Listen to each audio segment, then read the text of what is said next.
Hi, Joe Murphy, and I was talking earlier on a different video about executive presence.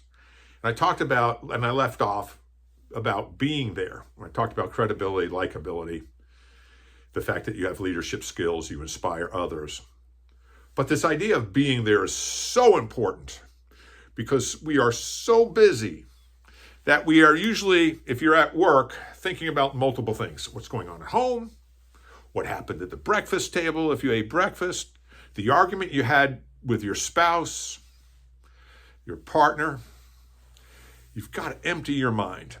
And if you follow any of my works or you've read any of my books, like Zen adepts, Zen experts call this the empty mind, the Mushin, M-U-S-H-I-N, I believe it's called. But it's coming in with an empty mind, letting everything else go, and being so present to the reality before you that people can tell that you're there. Now, how do you come across to others for this executive presence? And again, it's executive presence. Somebody calls it can be called gravitas. And I'll get into that in a different video. But executive presence exudes from this credibility and likability, but you have to do it every single time. And I know that's a lot of work. All right, if you're on Zoom meetings, turn your camera on. I get asked this question all the time. Well, do I have to turn my camera on? Turn your camera on.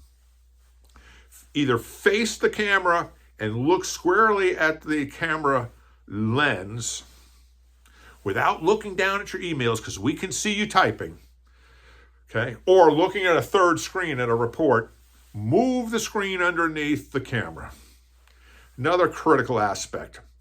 I see so many people are down here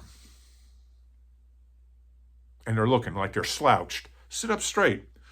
For the camera angle, take your hand and put it on top of your head. Now, don't keep it there on the camera when you're on camera, but make sure your camera has this much space between the top of the camera or the camera angle and your head. Try to keep your shoulders also in the camera so people can see you. Now, another thing then, if you ever watch people in the news, they turn slightly. Not like this, though, but they turn slightly. I don't know what the reason is for that. It gives an action type of orientation, but this is the beginning of creating this presence and being there, letting people know that you are there for them. And it does wonders for the other person. I'm Joe Murphy, and I'm here for your success. I'm going to cover some more in the next session. Thanks for watching.